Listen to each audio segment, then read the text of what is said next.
nombre es Edgar Alfredo Corrales Cruz, soy médico especialista en medicina de emergencia y desastres del Hospital Edgardo Rebagliati Martins, docente del curso de emergencias médicas y toxicológicas, que el día de hoy vamos a desarrollar el tema de traumatismo vértebro-medular.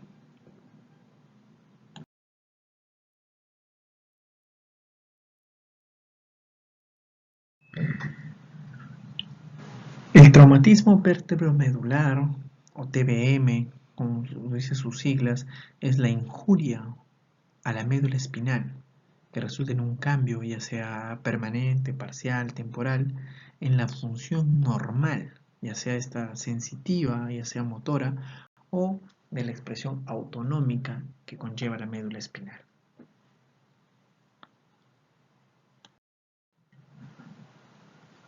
En nuestro país carece de mucha investigación o registro o reporte sobre lo que es la estadística o la epidemiología, el traumatismo vértebro-medular o raquimedular.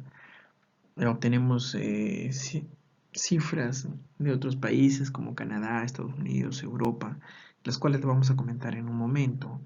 En Estados Unidos aproximadamente 327 millones de habitantes y se estima que la incidencia de la lesión de la médula espinal es de 54 casos por cada millón de personas. Recordemos que en Lima hay aproximadamente 8 a 10 millones.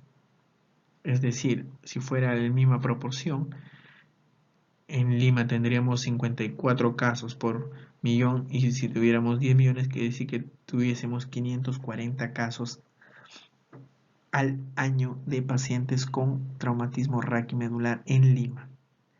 Estos casos no incluyen, los que mueren por la ubicación del incidente, ¿no? O sea, los que mueren en el foco, los que mueren en el lugar del accidente.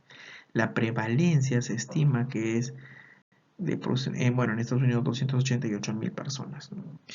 La edad al momento de la lesión básicamente es pacientes adultos jóvenes o adultos de mediana edad que conlleva entre 20 y 45 años, ¿no? El género, el 78% de los nuevos casos de TBM ocurren en población masculina por el tipo de actividad que pueden desempeñar y exposición al riesgo de traumatismo vértebro-medular. En este gráfico del año 2010 en Canadá se ve un estimado de la prevalencia según la edad de pacientes con traumatismo vértebro-medular y vemos una curva que básicamente conlleva a aquellos que tuvieron una injuria traumática de la columna del cordón medular en color azul y aquellos que tuvieron una injuria no traumática en color plomo. Vemos cómo empieza a subir de manera significativa a partir de los 30 años y se mantiene hasta casi los 60 años. Ambos extremos de la vida tienen una mayor prevalencia de injuria cerebral, de injuria raquimedular.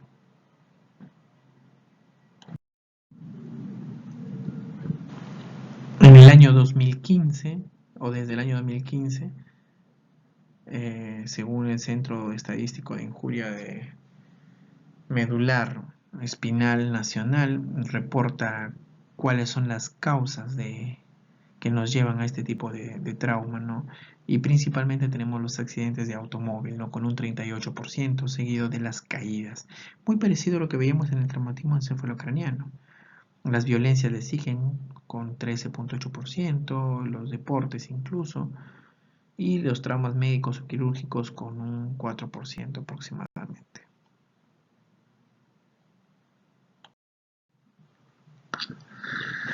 En este cuadro evidenciamos la etiología según grupo etario. Vemos que en el grupo etario de 0 a 5 años básicamente el tema del transporte logra ser uno de los más frecuentes. De 6 a 12 años también, pero aparece ya el cuadro de deportes en los niños como un agente causal de traumatismo vértebro-medular. En el grupo de adolescentes o jóvenes vemos que los deportes cobran mayor importancia y disminuye un poco el tema del transporte o las caídas. En el grupo de adultos de 16 a 21 años vuelve a cobrar importancia los accidentes de transporte y de 22 años a más predomina básicamente los accidentes por transporte o tráfico como causa en adultos jóvenes. Y si vemos todo el grupo etario, la etiología de la injuria del cordón espinal, en todos los grupos etarios, vemos que el grupo que predomina en aquellos pacientes menores de 45 años es el transporte, pero ya pasamos a la predominancia de caída como mecanismo de lesión de la columna espinal a partir de los 60 años, ¿no? Con un pico entre los 75 y los 90 años como principal mecanismo de producción de lesión del cordón espinal. Estos datos han sido obtenidos de la Organización Mundial de la Salud en el año 2013.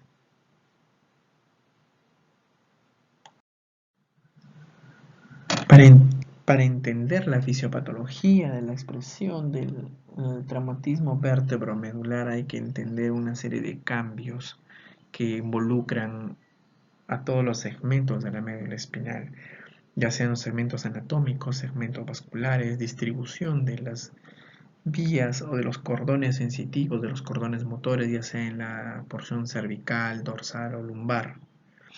Y dentro de esta, si hacemos un corte transversal de la médula, hay que entender por dónde están discurriendo los haces motores, por dónde discurren los haces sensitivos, por dónde discurren los haces autonómicos, las vías de salida, qué tipo de haces van discurriendo uno cerca a otro para saber cómo la lesión, la injuria o la sección o la contusión o el edema pueden afectar estos grupos de estructuras sensitivo-motoras. La vascularización y entenderlas en la parte venosa y arterial dentro de la médula espinal logra ser el otro aspecto importante porque hematomas o sangrado o lesiones vasculares traumáticas pueden tener una expresión medular espinal del traumatismo raquimedular.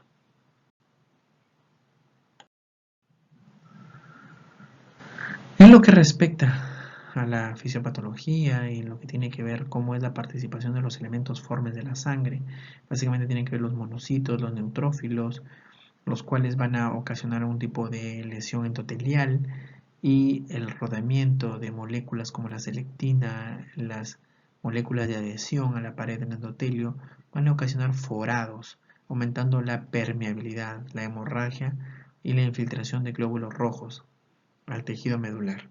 Esta infiltración va a causar hemólisis, liberación de hierro y a la vez activación de radicales superóxido, radicales nitrógeno específico, liberación de fibrinógeno, leucocitos y activación de citoquinas inflamatorias, lo cual lleva a un aumento en la peroxidación lipídica, el daño inducido por proteínas, el daño por citoquinas, el daño por la disminución de la capacidad de antioxidación, el aumento del daño del ADN, algunos neurotransmisores excitadores como son el glutamato también, así igual que el traumatismo encefalocraniano, también va a aumentar el daño celular acá en lo que son las células gliales de la médula, y otras como son proteasas, metaloproteasas, calvapaínas y caspasas. Las células dañadas básicamente van a tener rol acá como son los astrocitos, la microglia, el macrófago, el neutrófilo y el neusófilo van a inducir el daño celular, ¿no? Son sustratos antiinflamatorios de leucocitos y de células gliales que van a estar involucrados en la injuria, en la limitación y la recuperación del daño inflamatorio.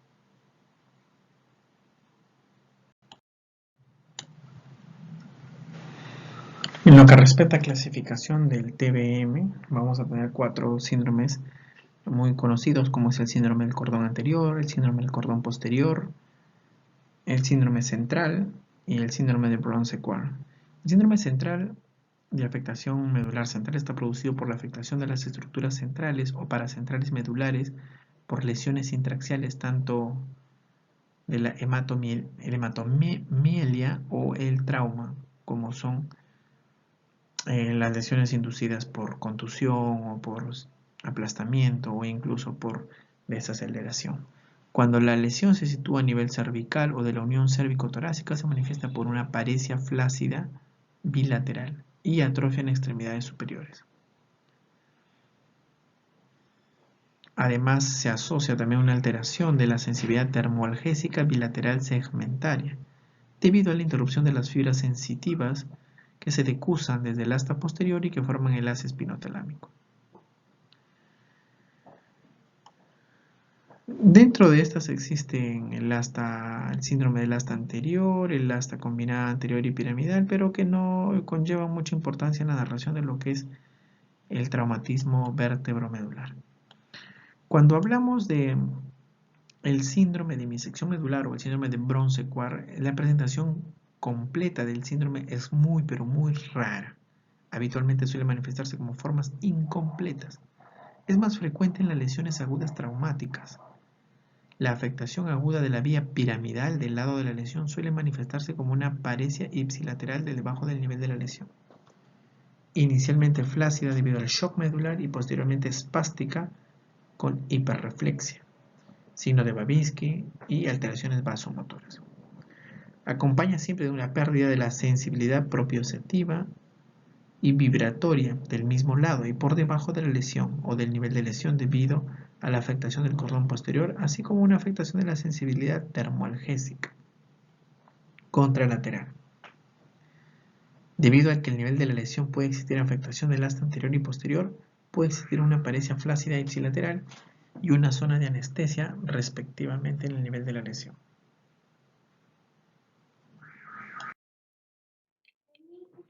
El síndrome de cordón anterior es una lesión incompleta de la médula espinal. Por debajo de la lesión, la función motora, la sensación de dolor y la sensación de la temperatura se pierde. Sin embargo, el tacto o la propiocepción, que es el sentido de la posición en el espacio, y la sensibilidad a la vibración permanecen intactos. El síndrome medular central o síndrome de cordón central es una forma de lesión medular incompleta caracterizada por la disfuncionalidad en brazos y manos y una mayor funcionalidad en las piernas. Es algo parecido a una paraplegia inversa, ya que los brazos y manos quedan paralizados mientras que las extremidades inferiores funcionan correctamente. Por eso se dice que es una paraplegia inversa.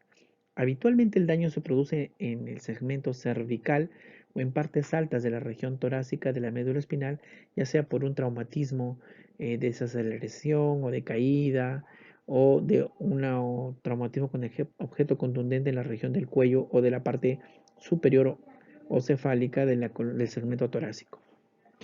A veces también puede estar asociado a isquemias, hemorragias postraumáticas o necrosis evolutivas dentro del TBM. Este síndrome también puede aparecer durante la recuperación de un choque espinal debido a un prolongado edema alrededor o cerca de las vértebras, causando presión en la médula. Los síntomas pueden ser permanentes o pasajeros.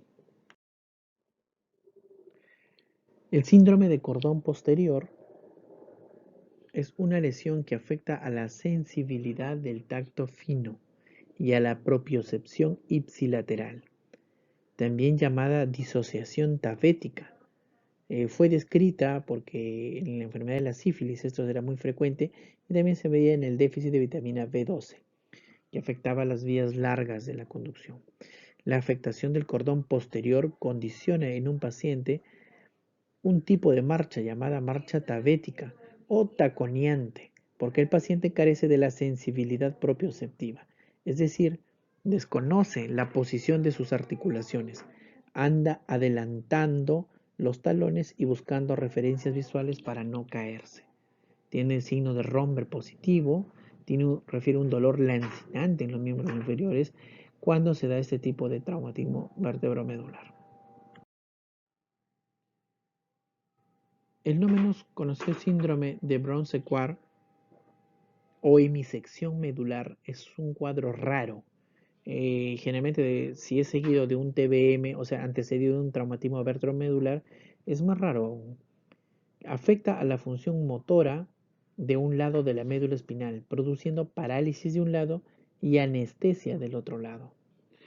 Hay pérdida de la función motora, como ya les dije, y la sensibilidad del lado opuesto.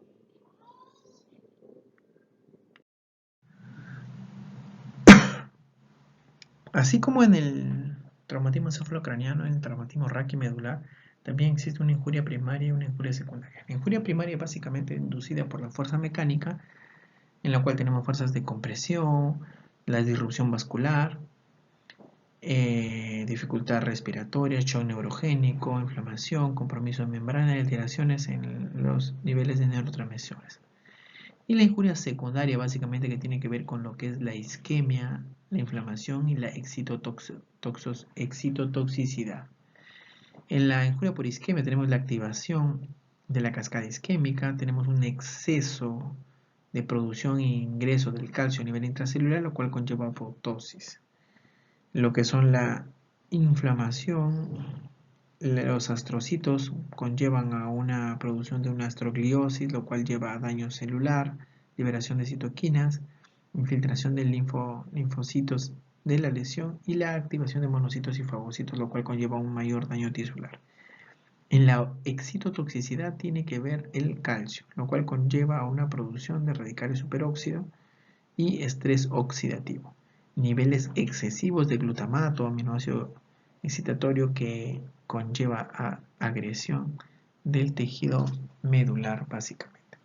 Por último, la apoptosis logra ser una vía final común para estas células y se deviene en daño neuronal de la parte raquimedular. Las manifestaciones clínicas van a depender básicamente del nivel de lesión.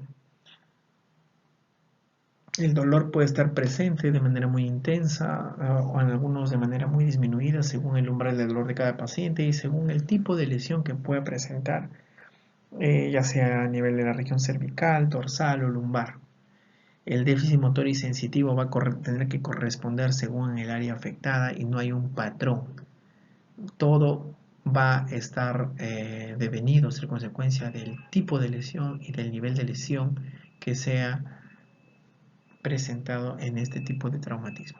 El trastorno autonómico va a ser otra forma, de que hay que buscarlo teniendo en cuenta la diaforesis, teniendo en cuenta la frecuencia cardíaca, los cambios de presión arterial, el ortostatismo y alguna liberación de catecolaminas que puedan traducir si es que se obtiene algún parámetro de laboratorio como valoración de este tipo de pacientes.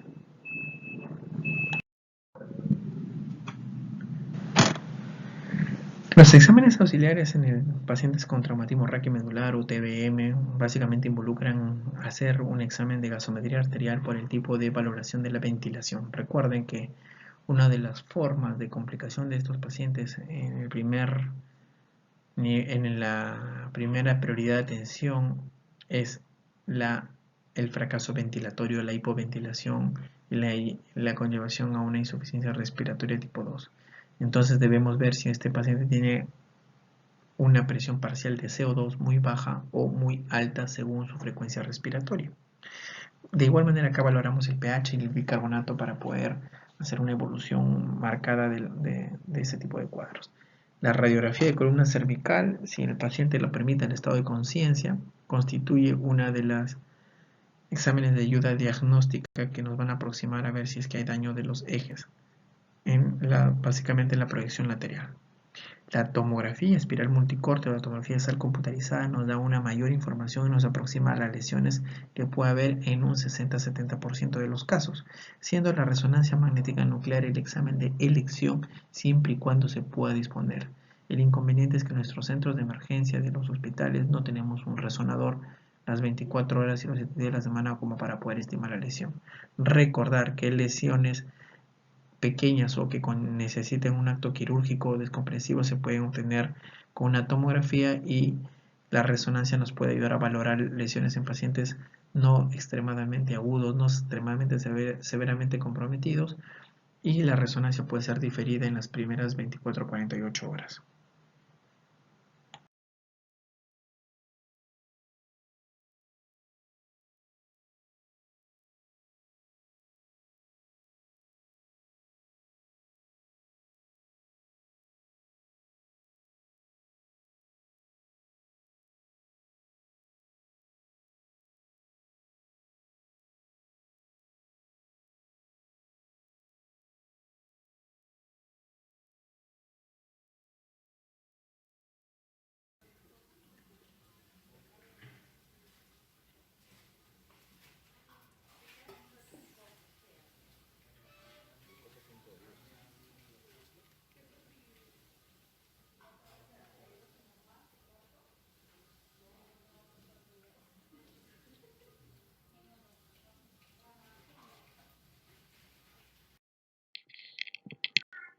En estas dos imágenes que nos ilustran el espectro del traumatismo vértebro-medular, tenemos la del lado izquierdo, que es una resonancia, y la del lado derecho es una imagen captada por una tomografía espiral multicorte en versión sagital, y la otra es, la del lado derecho es sagital y la otra es transversal.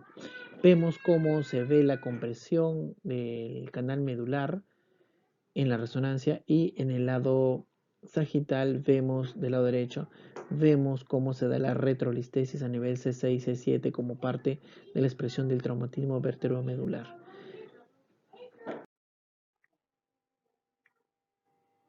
En estas imágenes de resonancia magnética, el segmento cervical de la columna espinal, podemos ver cómo la lesión de la retrolistesis a nivel de C6, C7 comprime de manera significativa el canal medular y torna a esta médula totalmente vulnerable y expuesta a que presente alguno de los síndromes antes mencionados, ya sea una hemisección medular, bronce quad, ya sea un cordón posterior o anterior, como puede darse en este caso.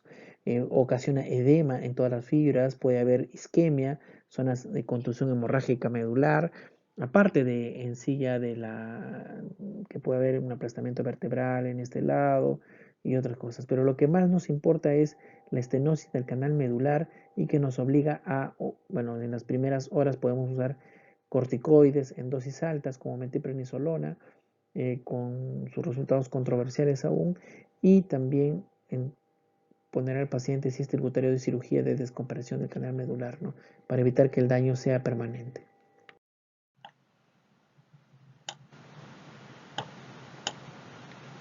En cuanto a lo que es el diagnóstico, al igual que el traumatismo encefalocraniano, esto va a depender de los datos que encontremos, la cinemática que nos narren, el escenario en el cual sucedió el accidente, la injuria, y tenemos que tener una hoja de registro, porque acá es muy importante valorar cada uno de los segmentos de la columna medular, ya sea cervical, torácica, lumbar, para poder obtener una información y valoración del riesgo que se va a solicitar. No podemos pedirle a todos los pacientes que tienen TBM una tomografía desde el cuello hasta la región lumbosacra. Para eso debemos tener un examen físico detallado sobre lo que es los parámetros motores, lo que es los parámetros de sensibilidad, y sobre lo que es algunas funciones autonómicas o de gobernación de esfínteres, como son el vesical y el anal, que nos van a permitir también hacer una valoración del nivel comprometido de la médula. Para eso utilizamos hojas de registro adecuadas, con gráficos, con puntajes, para poder tener una valoración específica. Dentro de esta valoración, desde el año 94 existe el score de Asia, que básicamente es unas siglas que comprometen lesiones completas o incompletas de la columna hasta una columna normal. Desde la lesión completa A, que es la ausencia de función motora y sensitiva que se extiende hasta los segmentos sacros 4 y 5. La lesión incompleta B, preservación de la función sensitiva por debajo del nivel neurológico, que se extiende hasta los segmentos S4 y S5 y con ausencia de función motora. La lesión incompleta C, preservación de la función motora por debajo del nivel neurológico, y más de la mitad de los músculos por debajo del nivel neurológico tienen un balance muscular menor de 3. Preservación de la función motora por debajo del nivel neurológico, más de la mitad de los músculos LAVE por debajo del nivel neurológico tienen un balance muscular de 3 o más. Esta caracteriza la lesión incompleta tipo D. Y las funciones sensitivas y motoras normales sería el tipo B. Cuando hablamos de balance muscular menor de 3 o mayor de 3, nos referimos a la medición de la función motora de acuerdo a la escala de Asia. Tenemos parálisis total 0, 1, contracción viable o palpable, visible o palpable, 2, movimiento activo completando el arco de movilidad y eliminando la fuerza de gravedad, y 3, movimiento activo completando el arco de movilidad contra la fuerza de gravedad. Nos referimos a este valor, menos de 3 o más de 3. En lo que respecta al tratamiento del traumatismo vértebro-medular, al igual que el traumatismo encefalocraniano, tenemos una serie de medidas que hay que hacerlo en el prehospitalario, en la atención donde se da el accidente, en el tipo de rescate, en la fijación de la columna cervical. Aprender a fijarlo incluso antes de extricarlo al paciente, ya sea de una zona confinada, ya sea de un vehículo aplastado, o ya sea de una zona con un acceso un poco limitado. Esta fijación de la columna cervical, o sea, de toda la parte espinal, ya sea con un back case o con collarines o con tacos laterales, se debe dar antes de iniciar la movilización. Porque si uno sospecha por la cinemática o por los hallazgos del paciente que tiene un traumatismo raquimedular y lo transportamos sin haberlo fijado totalmente esta columna, podemos empeorar el daño, empeorar el edema medular, empeorar la sección y obtendremos un peor pronóstico de recuperación. El transporte se debe dar de manera oportuna a aquellos centros en los cuales cuentan con un tomógrafo espiral multicórtico, un neurocirujano para que haga la valoración respectiva. Estos pacientes deberían ser referidos de primera intención a hospitales nivel 4, o sea, a Revalida de Almenara, 2 de Mayo, Carrión, Loaiza.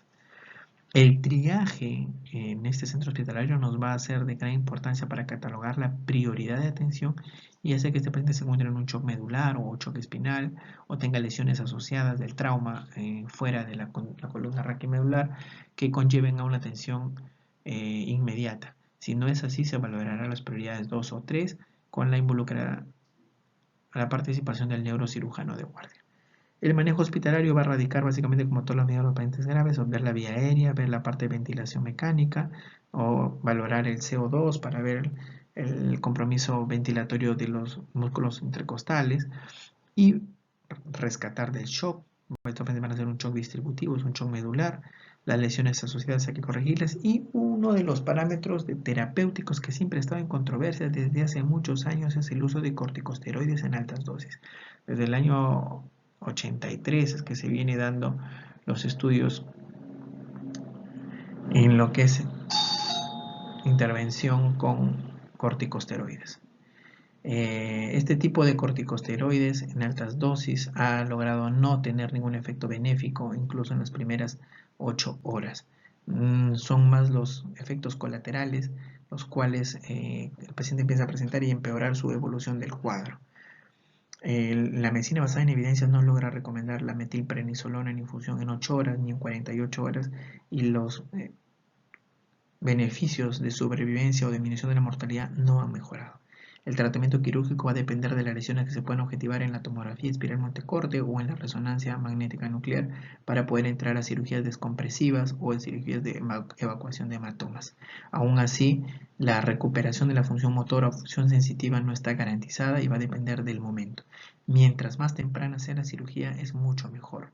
Va a depender del grado de sospecha, del grado de evacuación a un centro que tenga una neuroimagen oportuna y a un acceso inmediato a un centro, a un quirófano con un neurocirujano. Por eso que estos pacientes deben ir a centros de nivel 4 y no a hospitales desconcentrados de la red.